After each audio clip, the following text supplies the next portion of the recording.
journey? Yeah, of course. He's He's great. like with the tattoos. Yeah. And, He's great. He's great. So he had a great clip on TikTok and I reposted it. And he was saying how, long story short, in 100 years from now, everyone we know and love is going to be dead. Yeah. Like what you do now is going to be not very relevant. Doesn't matter. It doesn't exist. Yeah.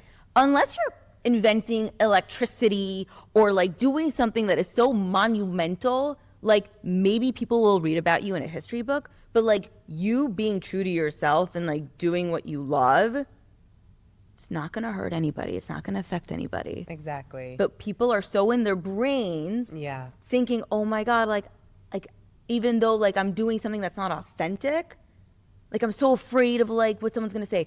Nobody, I won't say nobody.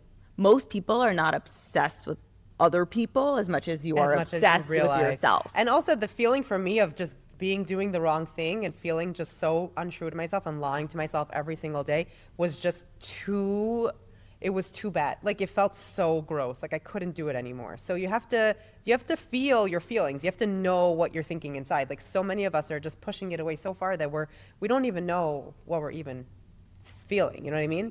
Do you recall at like what age or what stage in your life you started feeling like I need to just break out of this little shell that I'm in? Well, I always felt it on some level because I started when I started special ed, I knew that, I was doing the wrong thing. And so, I think that like the GPS is always telling us like make a U-turn, make a U-turn, make a U-turn. It's up to you to decide when you're going to actually listen or not. Yeah. Yeah.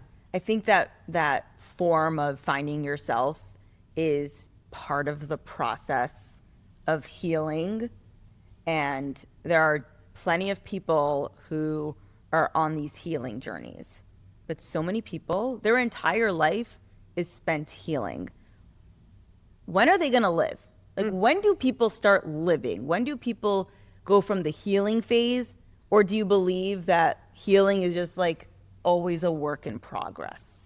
No, I happen to so that's why I don't feel like I'm so much in even though I'm a coach, I'm not part of the healing community. Yeah. Because I just don't believe in all of that. I find that a lot of times it ends up becoming a crutch and you're kind of in school and you're not actually on the field experiencing life. So and you have to remember who you are. You have to release the things that are holding you back, but then you have to go and rise. You have to live. You can't just be constantly in the state of healing because really you're lying to yourself. You're not living. Right. I mean, I know some people who are just healing, Yeah, and it's always a journey. And it's at what point does trauma, and it could take years and it may take a lifetime, but there's always it's a decision. People who want to ponder on the trauma, or do they actually want to Hashem will help you on any part of your journey. So if you want to actually live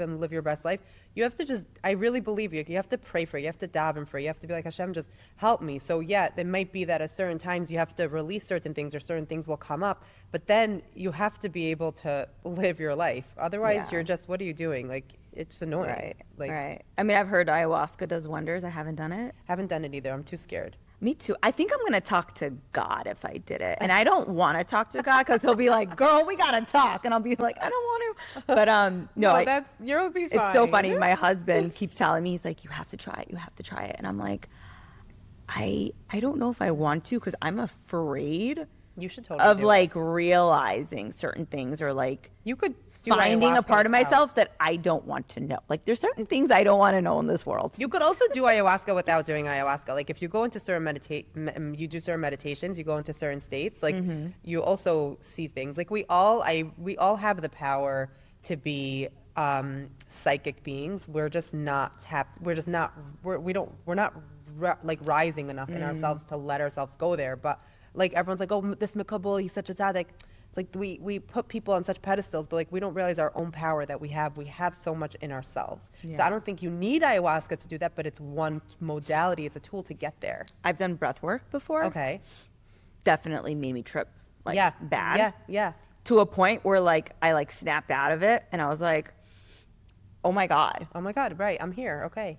I went to a breathwork class with Mayor Kay. Oh, you did? I did. I'm it was interviewing on him the soon. beach. And it was really nice. And I remember like he was, you know, talking, whatever, and I'm like really trying to focus, and I like cannot focus with these things. I And can't I'm like either. not like a girl who's like into these like breathwork things. I'm not And either. someone invited me to come, and I said, okay, like let's like I'll give it a go. Why Right. not Okay, check good it for out? you. And what was so funny is like, okay, I'm like doing it, and then like he starts talking, and he's like, think of something that made you really happy.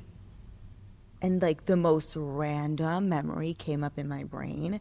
It was with like me and my grandparents, like on like my like 8th birthday. So weird. Like you didn't even And remember like that. and like I remember like we were at Toys R Us, and I remember my grandmother just like talking to me, and like it was just like a very like pure memory. That's so But cool. it was like so embedded in the back of my brain. I was like, oh my God. And then he was asking questions like, you know, when was like you felt like the most safe or most happy? Wow. And I was just like these weird memories. And then I'm like, okay, like after I like snapped out of it, I'm like, I don't know if I want to go back there. Like I'm good. Like we're good. So I never did a breath work. I never You did have it. to try it. I know I have to try it. I'm like you. Like I don't know if I'll be able to like really be in the zone. Like he has to be very good. Like So what's interesting is you can actually do breath work on your own. And a lot of times when I'm getting a facial, I will start doing like the breath work exercises. That's cool. Mid facial. And I am like tripping balls in a facial. And I like, and then like I'll like jump. so fun. And like the lady, like the I esthetician will be can't. like, are you okay? I'm like, Yes. yeah. And like, and I'll text my husband. I'm like, I just had the craziest trip. That's Be like, what hysterical. happened? I'm But dying. it's honestly, for anyone watching, try to do breath work mid facial. Oh, I'm going next week. It's Okay. amazing. I have to, like- there's like a sequence of like how you inhale and exhale, and like your brain just starts like working its magic. Very And I'm cool. like, I feel like I got a 2-for-1 because I'm like, I'm getting my face done and then I'm getting my brain done. That's so cool. That's so crazy. Wow. Yeah. So